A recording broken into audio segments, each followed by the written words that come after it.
1 Coríntios capítulo 15.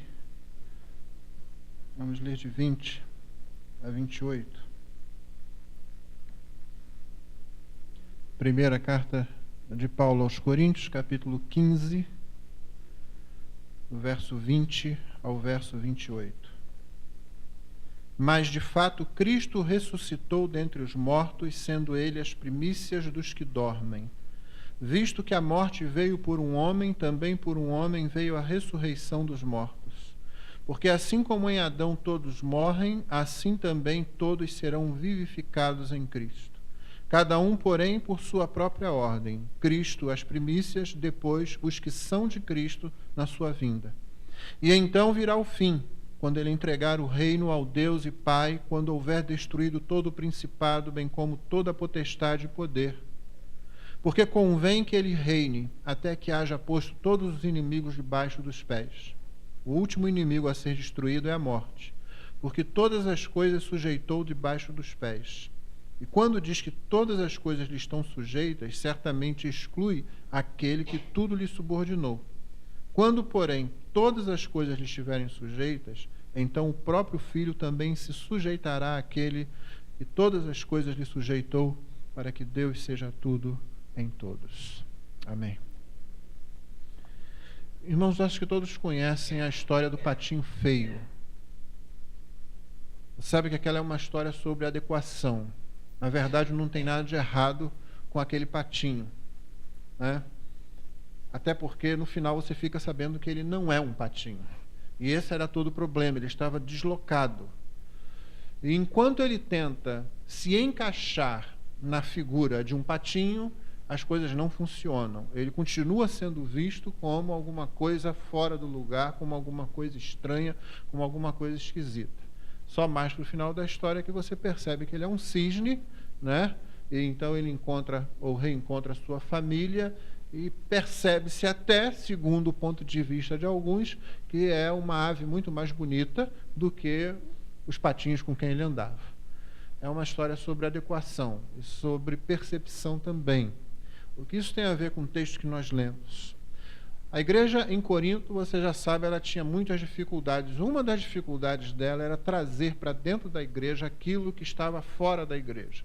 Ou seja, as influências da sociedade à sua volta vinham para dentro da igreja, tanto em costumes quanto em conceitos. Isso é tão grave que Paulo vai dizer, no versículo 33 desse mesmo capítulo, um texto que é bastante conhecido e muitas vezes mal aplicado. Ele diz: não vos enganeis, as más conversações corrompem os bons costumes. Ele está falando de influência. Ele está falando do contato com pessoas que têm uma ideia errada a respeito, aqui especificamente, da ressurreição, e a influência desse contato fez com que alguns dos membros da igreja em Corinto começassem a ter ideias equivocadas a respeito da ressurreição, não crendo na ressurreição física, na ressurreição do corpo. Ou eles criam na ressurreição de Cristo e não criam na ressurreição dos demais, mesmo dos que dormiram em Cristo, ou então eles não criam de forma alguma na ressurreição física, achando que a ressurreição de Cristo seria alguma coisa assim espiritual, e a nossa ressurreição também seria alguma coisa espiritual. Talvez alguns confundindo a ressurreição com a conversão.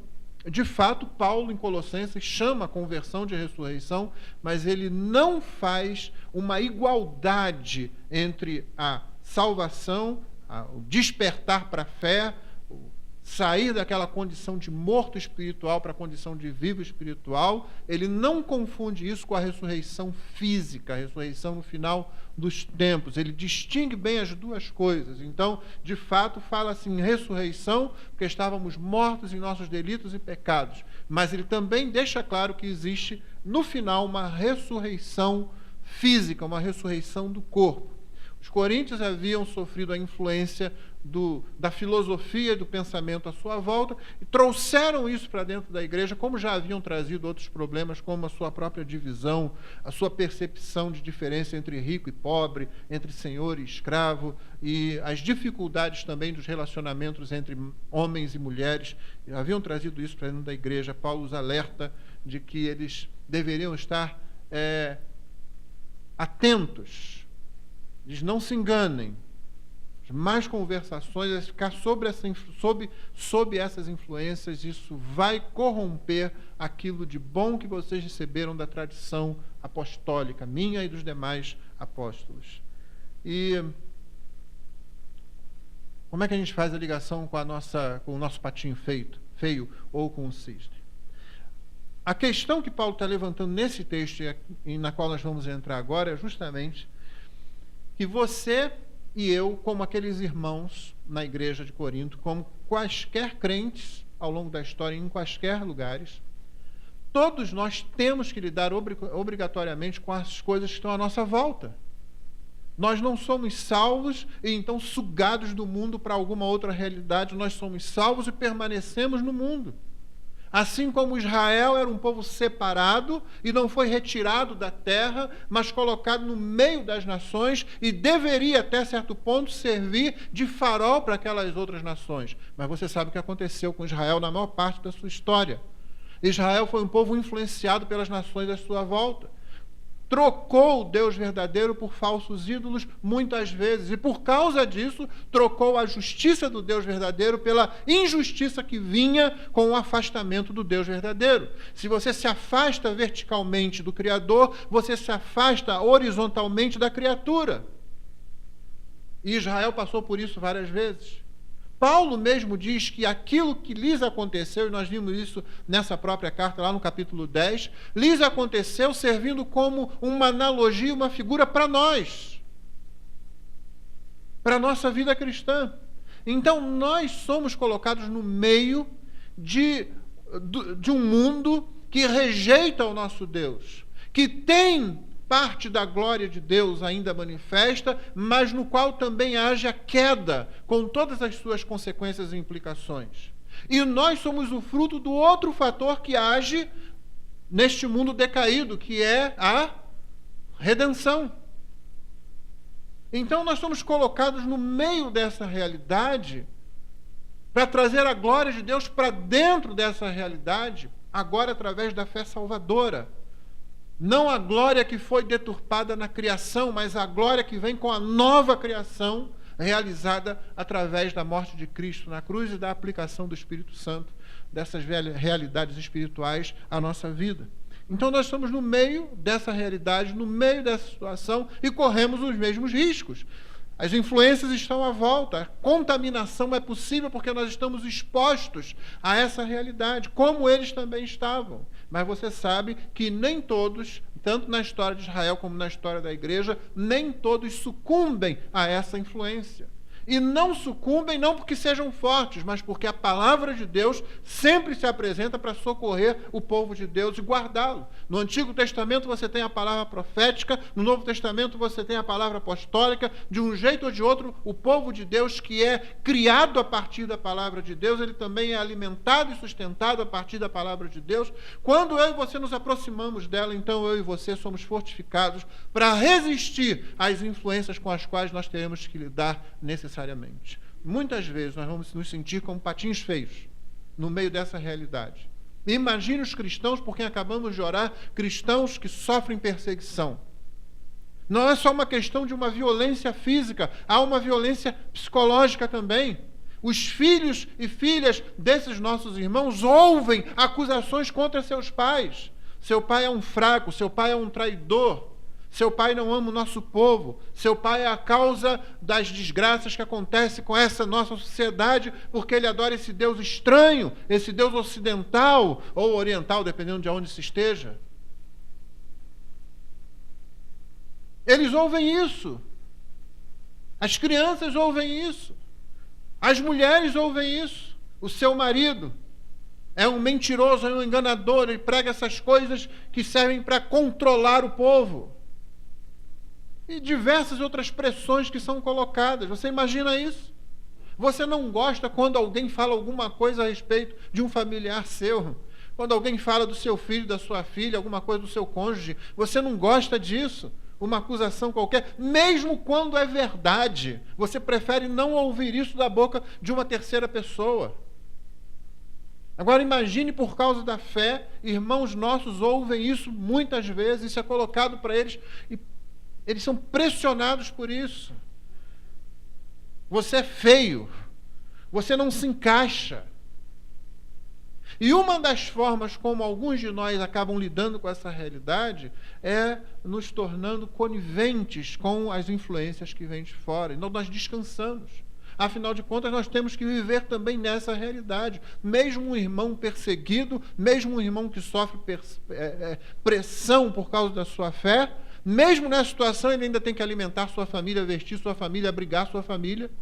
Pais e mães têm que sustentar seus filhos, educar seus filhos, mesmo nessa realidade. E em muitos momentos, então, surge a tentação. É melhor eu tentar me encaixar. Eu sei que eu não sou igual a eles, mas eu preciso tentar me encaixar. E quando isso aconteceu em Corinto, eles começaram a deixar de perceber muito da doutrina que poderia lhes fortalecer a alma, lhes fortalecer a vida cristã. Então, Paulo, nessa parte agora, ele argumenta sobre as razões por que Cristo precisava ressuscitar, ou seja, por que ele veio, morreu, foi sepultado. Isso ele disse nos primeiros versos desse capítulo, você se lembra? Ele faz um pequeno resumo do Evangelho, dizendo, olha, o que vocês ouviram, a pregação que vocês ouviram é essa, que Cristo morreu pelos nossos pecados, foi sepultado e ressuscitou ao terceiro dia, segundo as Escrituras. E ele termina aquele parágrafo dizendo, foi assim que foi pregado Cristo entre vocês e foi assim que vocês creram. Esse é o Evangelho. E agora ele quer demonstrar por que era necessário que a ressurreição fizesse parte disso também e o que isso significa para nós, para ajudar a esses homens e mulheres e nos ajudar também a levantar os olhos um pouco além dessa realidade, senão nós nos prendemos, irmãos. Senão nós somos facilmente enredados pelas situações. Seja a situação difícil, a situação angustiante, na perseguição, na fome, na dificuldade de obter os alimentos, as vestes, o abrigo, ou seja no conforto, seja na tranquilidade, como é mais o nosso caso aqui. Nós podemos ceder. Manter os olhos fixos na ressurreição nos ajuda de muitas formas, e Paulo trata disso.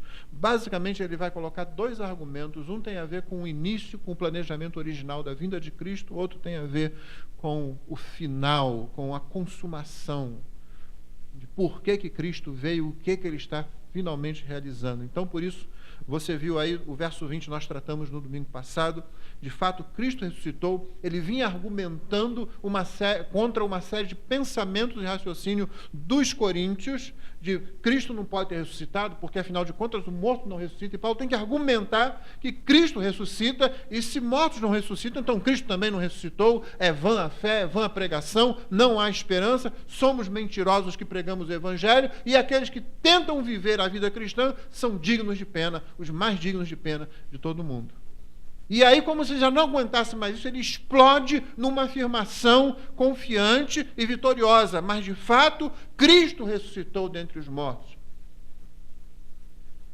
A realidade é que Cristo ressuscitou. Eu não tenho que me preocupar com essas coisas como se elas pudessem me atingir, porque Cristo ressuscitou. E é isso que ele quer que aquelas pessoas tendo em mente. E aí ele acrescenta uma frase, sendo ele as primícias dos que dormem. E nós vimos na semana passada o significado disso. Isso era tão importante na vida de Israel, e um povo que vivia, assim que se colocou na terra, vivia da produção agrícola. Isso era tão importante que havia um dia especial para trazer as primícias, porque as primícias, a primeira parte da produção, os primeiros frutos da terra que eram trazidos, eram um símbolo de tudo que seria oferecido ao Senhor, e também era símbolo da provisão de Deus. Olha só, Deus abençoou, a terra produziu, olha aqui os primeiros frutos.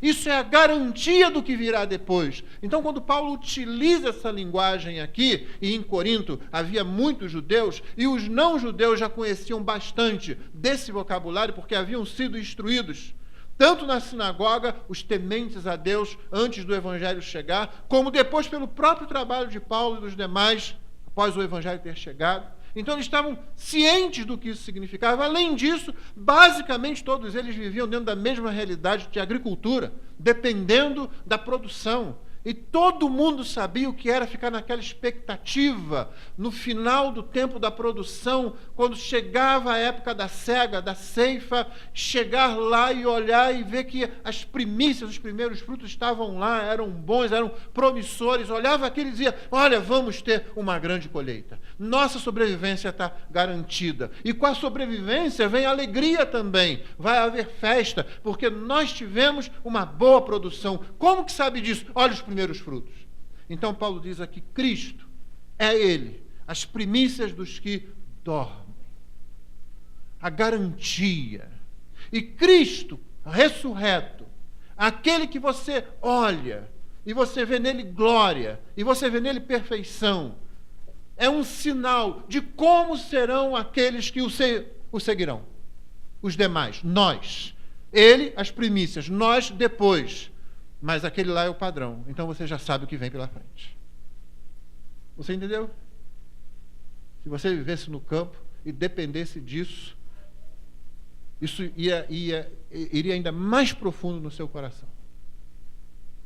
Quem vive da agricultura, quem vive no campo, quando está chegando perto da época, vê vir uma tempestade, começa a pensar, e agora? E se essa tempestade estragar a colheita? E se essa enchente estragar a colheita? Ou então a seca, e se a seca estragar? Você fica naquela ansiedade. Esses homens e mulheres sabiam bem o que significava isso.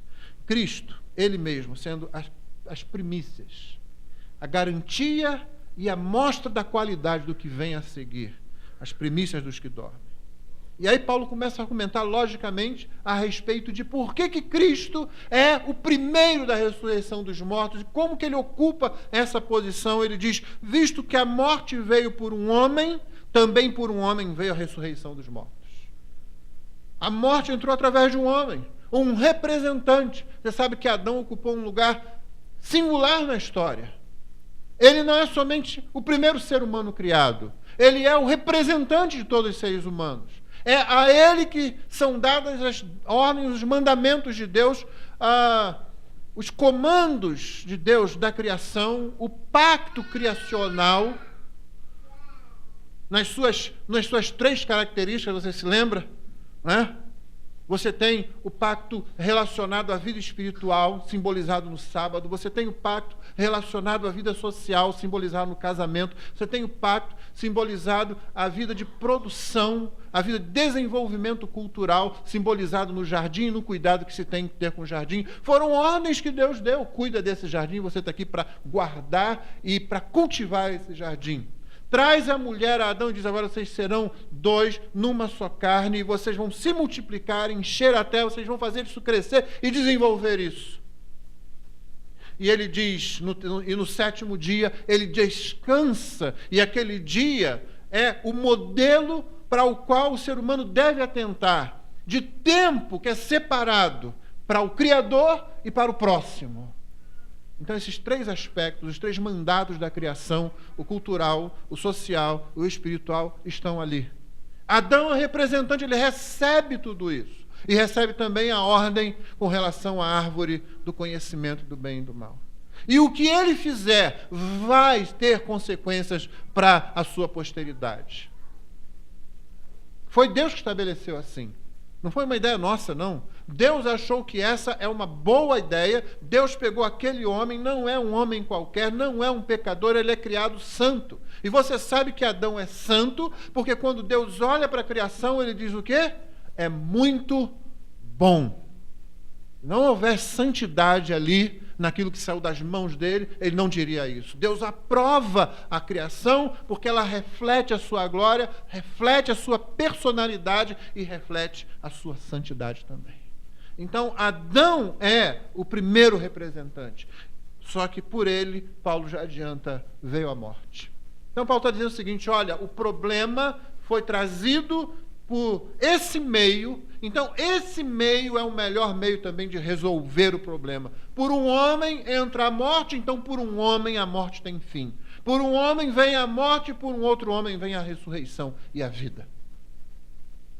Deus está trabalhando ainda com representantes. Adão, representante da raça humana. Cristo, as primícias de todo aquele que crê nele.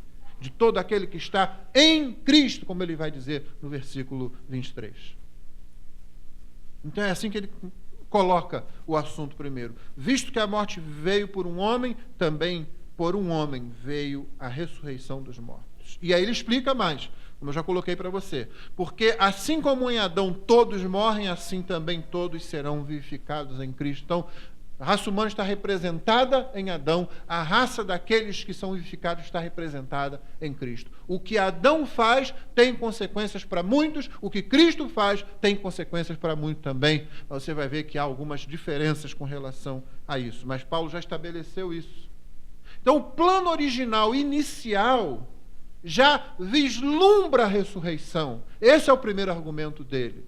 Observe, se o problema trazido pelo primeiro homem é a morte, então a cura para a morte é a ressurreição. E ela é trazida também por um homem. Então, Cristo tem que ressuscitar, a ressurreição faz parte disso, que ela já faz parte do plano original dele de trazer vida aonde havia morte. Todo ser humano morre por causa do pecado, e essa é a grande argumentação de Paulo no capítulo 5 de Romanos. Agora ele pode dizer também que todo ser humano que estiver em Cristo vive por causa da justiça de Cristo. Então a morte tem a sua solução num representante também. Não um que foi como Adão, mas Cristo, que morre e ressuscita para dar vida. Verso 22, porque assim como em Adão todos morrem, assim também todos serão vivificados em Cristo. Aí verso 23, cada um, porém, por sua própria ordem. Cristo as primícias. Depois, note que Paulo não diz aqui, depois todos os outros que morrem. Mas ele diz todos os que são de Cristo na sua vinda. Como ele havia explicado já aos romanos, ou como ele explicaria aos romanos no capítulo 5, que eu já citei. Não é? A coisa funciona diferente. Todo mundo morre em Adão, todo mundo é herdeiro de Adão, mas em Cristo não é todo mundo, é muitos. São aqueles que estão em Cristo, aqueles que creem em Cristo. E como Paulo está falando para uma igreja que está com problemas, está com dificuldade de entender justamente essa questão da ressurreição, eles estão entendendo que se eles são igreja, então eles podem aguardar a ressurreição física em Cristo Jesus, porque originalmente esse era o plano. Cristo, as primícias, depois os que são de Cristo na sua vinda. Então esse é o plano original. A ressurreição faz parte do Evangelho, porque o Evangelho vem para resolver o problema da morte. Você se lembra quando Adão peca, quando Eva peca, a sentença de morte já estava estabelecida. No dia em que comeres deste fruto, certamente, com certeza, você vai morrer. A sentença de morte estava sobre eles. É a morte que entra no mundo com o pecado. Paulo diz aos Romanos, o salário do pecado é a morte. Esse é o problema. E na argumentação de Romanos também, Paulo vai dizer que a prova de que todos pecaram é que todos morrem. Você quer saber se o sujeito é pecador? Pergunta para ele assim, você vai viver para sempre? Se ele disser não, então é um pecador. Porque essa é a consequência do pecado. O pecado traz morte. O pecado é separação de Deus. E Deus é a fonte da vida. Separa-se de Deus, separa-se da vida.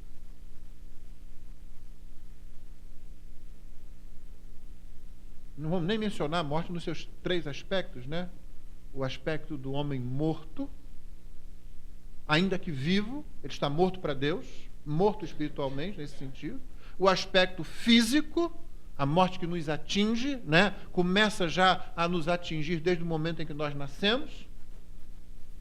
E a morte eterna, que é a separação eterna de Deus, ou melhor dizendo, a separação da graça misericordiosa, da bondade de Deus. Não pense que o inferno é a ausência completa de Deus. Não existe isso. Não existe lugar onde Deus não esteja. O inferno é o lugar onde Deus está presente, mas somente na sua justiça e no seu juízo. Não há misericórdia, não há graça, não há a manifestação da bondade de Deus, há a manifestação da justiça de Deus, da justa ira de Deus ali. Morte eterna. É isso que o pecado traz. Então Cristo vem para trazer vida, ele vem trazer vida a pessoas mortas, essas pessoas têm que ressuscitar. Por isso Paulo trata a salvação como ressurreição, porque estávamos mortos em nossos delitos e pecados. Ou seja, apesar de andando, respirando, mortos para Deus. Por isso Paulo diz ressuscitados, pois, com Cristo, é o que ele diz lá em Colossenses 3, chamando a salvação, a conversão de ressurreição nesse sentido. Aí ele fala também da ressurreição do corpo físico, já que o corpo morre por causa do pecado, Cristo é a garantia da ressurreição daqueles que creem nele. Como também Cristo é a garantia da vida eterna em oposição à morte eterna, porque aonde nós estaremos na eternidade, aqueles que creem em Cristo, é o lugar onde Deus está presente em sua plenitude, na sua justiça, no seu juízo, mas também na sua bondade, na sua misericórdia, na sua graça redentora. Paulo prossegue agora para o segundo ponto da argumentação dele, deixando essa visão do início, ele olha agora para o final, e ele diz assim, e então virá o fim. E isso aqui é o início do assunto dele, na verdade. Ele já está dizendo para você sobre o que ele vai falar. Então virá o fim quando ele, Cristo, entregar o reino a Deus e Pai, quando houver destruído todo o principado, bem como toda potestade e poder. A pergunta que deve nos guiar aqui é, afinal de contas, sobre o que é tudo isso? Essa história redentiva, essa história da salvação. Por que tudo isso? Calvino deu a isso um nome interessante, ele chamou isso de o teatro da glória de Deus. É uma expressão que ele usa. Nós estamos, irmãos, num grande palco, aonde tudo o que sofremos e o que fazemos vai contribuir de um jeito ou de outro para a glória de Deus. Vamos lembrar a razão por que Deus criou o universo, porque Deus criou todas as coisas, porque Deus foi muito bondoso, muito misericordioso. Ele pega e ele que não precisa de nada, ele que não tem falta de nada, ele que tem perfeita comunhão na Trindade, o Deus único, que subsiste eternamente em três pessoas, experimenta um constante fluxo de amor do Pai para o Filho, do Filho para o Pai, do Pai para o Espírito, do Espírito para o Pai, do Filho para o Espírito, do Espírito para o Filho. Por toda a eternidade há um constante fluxo de amor dentro do nosso Deus, único, porém trino em pessoas. Ele não tem falta de nada, ele não precisa criar ninguém para amá-lo, ele não precisa de ninguém para ele amar. Isso já acontece no próprio ser dele, mas ele é tão bondoso, tão gracioso, que ele cria, de modo que a glória que existe nesse eterno ser, nesse eterno fluxo de amor, ela agora vai ser experimentada por outras criaturas. Ela vai ser expressa no mundo criado. E ele vai criar um ser, o ser humano, que vai refletir essa glória, que vai se deleitar nessa glória, que vai experimentar a coisa mais deliciosa que pode haver, Deus. Para isso que ele cria. Mas a manifestação da glória de Deus se dá tanto nas demonstrações de sua bondade, misericórdia e graça, como também nas demonstrações de sua justiça, juízo e ira. Assim é que a história da humanidade se torna história da redenção, história da salvação, porque o mundo decaído, um mundo que deu as costas a Deus pela decisão dos seus primeiros representantes, esse mundo ainda vai refletir a glória de Deus do mesmo jeito. Foi criado para isso e vai ser utilizado para isso. As criaturas ainda experimentam o deleite da glória de Deus. Então Deus entra na história para recuperar a criação, para trazer a criação, aquele estado inicial de refletir a sua glória e ir além disso, porque o Filho agora vai ser glorificado de uma forma ainda mais especial.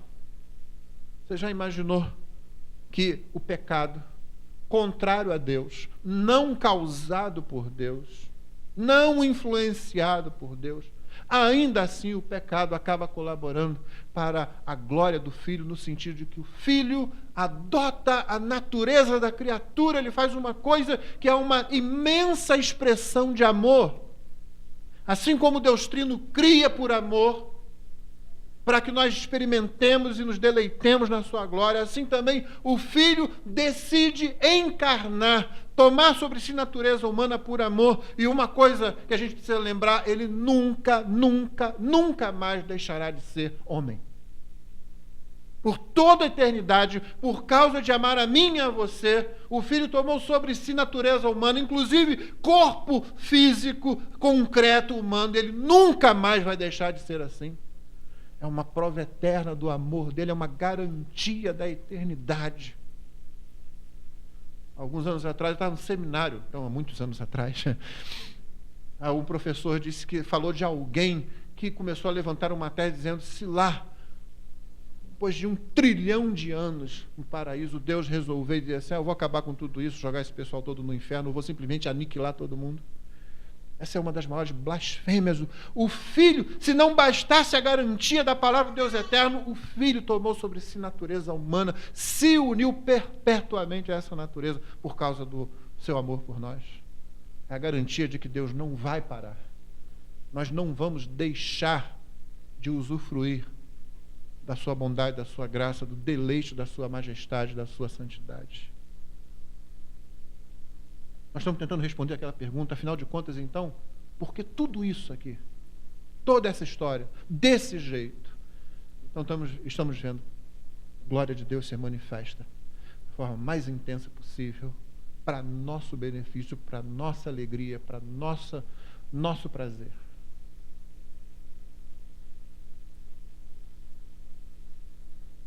Ou seja, o plano final inclui a ressurreição. Que o Filho, com natureza humana sobre si, revestido de natureza humana, por isso, como se diz na velha fórmula, perfeitamente Deus, perfeitamente homem, ele morre e ressuscita para salvar o ser humano integralmente.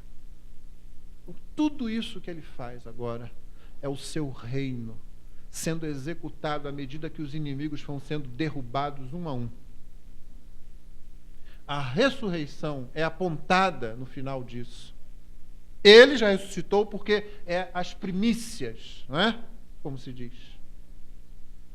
A ressurreição, apontada no final, é para fazer com que ocorra o grande cumprimento de toda essa história e Deus receba toda a glória. Por isso Paulo segue no seu argumento dizendo: e então, depois virá o fim, quando ele entregar o reino ao Deus e Pai, quando houver destruído todo o principado, bem como toda a potestade e poder.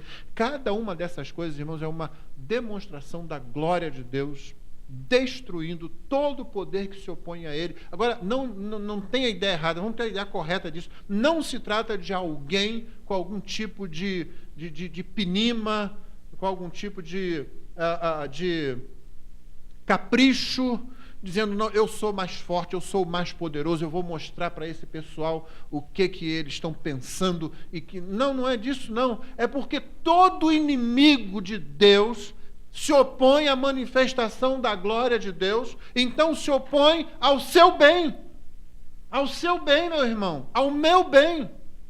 Todo inimigo que se coloca contra o Deus, seja o mundo decaído, seja o diabo, seja o pecado que habita em nós, eles querem nos destruir, porque se opondo à glória de Deus, se opõem à própria razão da nossa existência. Por isso, toda essa história, onde o reino do Filho se manifesta, ela aponta para a destruição dos principados e potestades que se levantam contra Deus. E em cada ato de vitória do Filho, a glória de Deus é trazida mais para perto de nós. Os empecilhos à nossa proximidade da glória vão sendo retirados. É isso que vai acontecendo. Não se trata de um déspota dizendo: eu vou pisar só para mostrar que eu posso. Não! É um pai amoroso trazendo para perto dos seus filhos a sua glória, porque é o maior bem que eles podem usufruir, é o maior deleite que podem ter, é o maior prazer que podem experimentar. E os principados e potestades, o pecado, o diabo, o mundo, se opõem a isso, querem se colocar no caminho para que eu e você não experimentemos isso. oferecem uma série de coisas que parecem muito boas, muito atraentes, muito gostosas, mas como já dizia o livro de Provérbios, no seu fim, aqueles caminhos que parecem bons são o quê? Caminhos de morte. Peraí, morte não era o problema? Era, só que o Filho veio para trazer a ressurreição e a vida. Então, no final, quando o Filho coloca todos os inimigos debaixo dos pés, como diz o verso 25, porque convém, note bem, essa palavra não está aí à toa, convém que ele reine. É apropriado a quê? Ao propósito da criação, ao propósito do universo, ao propósito da nossa existência. Convém para que nós experimentemos, usufruamos a glória de Deus, para que nós experimentemos o deleite de Deus. Convém, diz o texto, que ele reine até que haja posto todos os inimigos debaixo dos pés. E aí vem a notinha que a gente estava esperando. O último inimigo a ser destruído é a morte. Precisa da ressurreição. A ressurreição faz parte, não só no início dessa tarefa, dessa história da redenção, mas no final também. A morte precisa ser vencida, a morte precisa ser derrotada, porque a morte é o emblema, ela é emblemática. A morte, assim como ela funciona como um distintivo que pode colocar no peito todo pecador. Não foi o teste que nós fizemos? Quer saber se alguém é pecador? Pergunta, quando você vai morrer? Você vai viver para sempre? Se a pessoa disser, não, eu vou morrer, então pode botar lá o distintivo da morte, assim, pecador. Ela é emblemática, portanto. Ela é emblemática no fato de que assinala que nós somos pecadores. Ela é emblemática no fato de que ela se apresenta como sendo uma aparente derrota do propósito criador de Deus. Expressar glória, expressar seu poder, expressar a vida divina, e olha só a morte no mundo por causa do pecado. Ela é emblemática por causa do terror que nos causa. Você já perguntou por que a morte causa terror ao ser humano? Ela causa terror ao ser humano não é somente porque você não conhece o que está do outro lado. É porque na base da nossa própria Constituição nós não fomos feitos para a morte. Feito para a vida. Você é um cisne, não é um patinho. Não adianta tentar se encaixar nem aí. E quando a gente tenta se encaixar nessa realidade, a gente sofre frustração, tristeza e terror. É por isso que no final desse capítulo vai haver aquele grande hino de vitória ou morte. Onde está a tua vitória? Porque aí você vê que o cisne encontrou o seu lugar. Não é para a morte que eu fui criado, é para a vida. Então convém que ele vença todos os inimigos e depois que ele vencer, vença o último inimigo, a morte. E aí Paulo completa o texto dizendo, e quando diz, verso 27, porque todas as coisas sujeitou debaixo dos pés. Ou seja, o momento em que a morte é vencida, significa que todas as coisas estão sujeitas. Você percebe que esse já é um jogo arranjado? Uma das coisas que mais faz a gente se afastar de torcer alegremente por uma partida de futebol é que você sabe que, infelizmente, os arranjos são feitos. Tem um colega de trabalho que é filho de juiz. A gente está participando de um mesmo curso e num momento de conversa ele disse assim, meu pai é juiz, foi juiz por muitos anos e ele diz, não dá, não adianta. São feitas as coisas, ninguém consegue provar isso, né? É aquela coisa, todo mundo sabe o que acontece, mas ninguém vai conseguir provar. Há todo um mecanismo, e você fica assim, não é possível, como é que... E numa coisa que parece não ser possível, não é? Quem controla a direção de uma bola? Quem controla aquela viradinha que ela dá no final e não entra, ou entra quando parece que não ia entrar, mas ainda assim o ser humano é capaz de corromper essa coisa. Mas aqui você tem mais ou menos a mesma coisa. Esse jogo já está arranjado. Cristo já ressuscitou. As primícias dos que dormem, a ressurreição final é garantida, a morte já está derrotada. Isso vai ser consagrado pela realização disso na história, como tudo mais. Cristo, o Cordeiro que foi morto desde a fundação do mundo. Não é assim que se refere a ele, ao Calvário, mas houve um Calvário num determinado momento no tempo, na história, a cruz foi fincada, o Filho foi pregado ali, o terremoto aconteceu, as trevas vieram, ele morreu, o brado de está consumado foi dado num certo dia da história. E num certo dia da história também, aqueles que morreram em Cristo, que dormiram em Cristo, vão ressuscitar. Porque a morte precisa ser vencida. E esse emblema precisa ser invertido. A derrota da morte traz o emblema que é o único que realmente subsiste e subsistirá, de que Deus será glorificado em todas as coisas. Então ele vai sujeitar tudo debaixo dos pés quando a morte tiver sido vencida. E quando diz que todas as coisas lhe estão sujeitas, certamente exclui aquele que tudo lhe subordinou. O Pai que deu tudo ao Filho, o Pai que conduziu todas as coisas ao Filho, o Pai que leva os eleitos ao Filho. O Filho diz, Ele me deu, eu não perco nenhum daqueles que Ele me deu. O Pai que deu ao Filho toda a autoridade, o Pai que aprovou a obra perfeita do Filho. O Pai que colocou o Filho como sendo o motivo e o centro da nossa adoração. No final de tudo, o próprio Filho, tendo a sua noiva ao lado, se curva ao Pai, no sentido de que se sujeita ao Pai. Olha que coisa maravilhosa, né?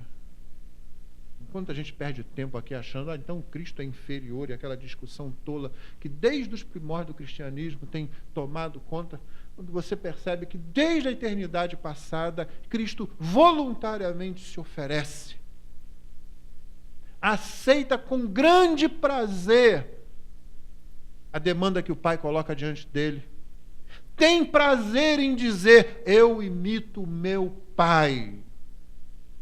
Que coisa boa, não é?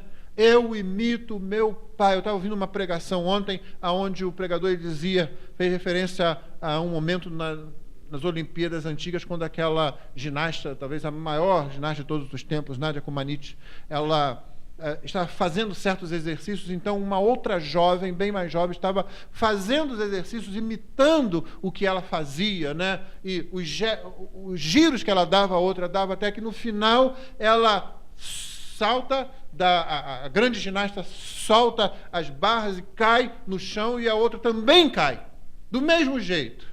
Talvez não com toda a perfeição, mas fazendo também. E aquela ginasta já bastante experiente, vira para outra e faz assim. Você imagina se você fosse a outra ginasta? A mais nova? E aquela grande olha para você e diz assim, porque é tudo que eu e você queremos ver do nosso Pai. Bom está, ou bem está, servo bom e fiel, não é? Mas o nosso grande exemplo nisso, quem nos antecede nisso é o Filho. O Filho diz assim, o Filho nada faz de si mesmo se primeiro não vir fazer o Pai. Você já entendeu esse texto? Está aqui. É isso, é disso que está se falando. Não significa que o Filho seja inferior, que ele seja incapaz, ele é tão Deus quanto o Pai é Deus. Ele alegremente, na condição de filho, ele imita o Pai, ele serve ao Pai, ele honra o Pai. É isso que eu e você temos que imitar no nosso Senhor. Então, no final, ele chega e oferece tudo ao Pai. E se dá ao Pai, junto com a sua noiva, junto com a igreja. Quando, porém, todas as coisas estiverem sujeitas, então o próprio Filho também se sujeitará àquele que todas as coisas lhe sujeitou, para que Deus seja tudo em todos. A ressurreição é necessária. Porque já no projeto inicial, ela constava lá, o Filho vem para tirar a morte, para resolver a morte. Mas também é necessária, porque quando se olha para o final, a morte vencida, a morte da natureza humana, inclusive do corpo físico humano, para que não haja dúvidas, ela também precisa ser derrotada. É preciso que seja expresso pela nossa ressurreição, pela ressurreição do nosso corpo. É preciso que seja expresso que o emblema foi trocado, que o velho emblema da morte com o seu terror foi rasgado, é como aquela bandeira dos derrotados, que ela é arrancada do mastro e jogada fora, enquanto uma nova bandeira sobe. E essa bandeira é a do reino do Filho, é a bandeira da vida. É aquela que diz que agora o Filho com a sua noiva pode se apresentar diante do Pai e a glória de Deus cobrirá todas as coisas. Aquilo foi planejado no começo, finalmente é retomado. E agora para toda a eternidade. Para finalizar, o que isso deve nos dizer, irmãos? Nós que às vezes nos olhamos como patinhos feios, seja porque os outros falam isso de nós, ou seja porque nós, esquecendo essas realidades espirituais, tentamos nos acomodar, nos encaixar nesse mundo.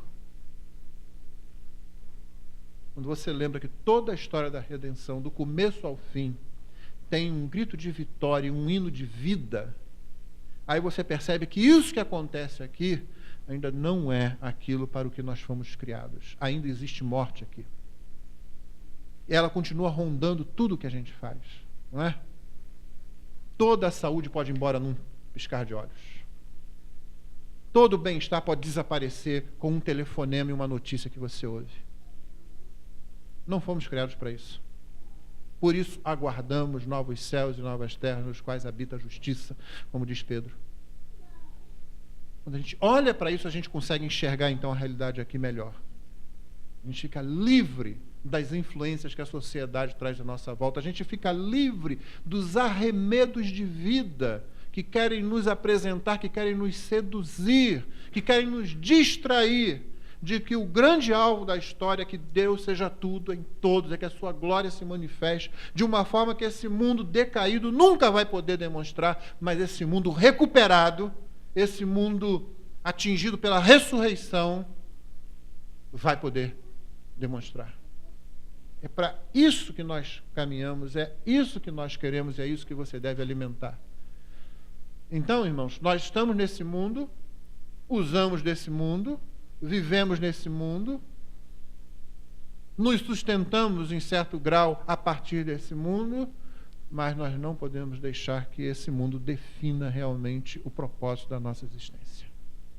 Se fizermos isso, nós negamos o grande valor da ressurreição do Filho, que desde o começo aponta para a vitória sobre o problema causado por Adão, a morte, ele traz vida,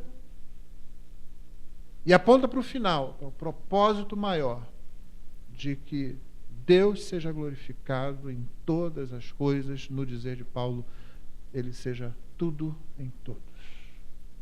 Isso que nós temos que alimentar, é isso que pode trazer vigor à nossa percepção da realidade, para que não sejamos seduzidos, enganados pelo arremedo de vida ao nosso redor. Crentes precisam ter uma percepção melhor, e você tem o bom alimento da palavra para te dar essa percepção, para que nós não fiquemos presos a isso, com todo o brilho que isso pudesse ter, que essa realidade pudesse ter. Nós sempre vamos dizer, eu quero mais do que isso. Isso só não me satisfaz, eu não fui feito para isso. Eu fui feito para alguma coisa a mais. Posso terminar com as palavras de C.S. Lewis, né? Se nem todas as nossas necessidades serão satisfeitas neste mundo, é porque talvez nós tenhamos sido feitos para um outro tipo de mundo. E é isso que nós aguardamos. E que Deus nos abençoe. Amém. Vamos ficar de pé. Vamos cantar ao Senhor.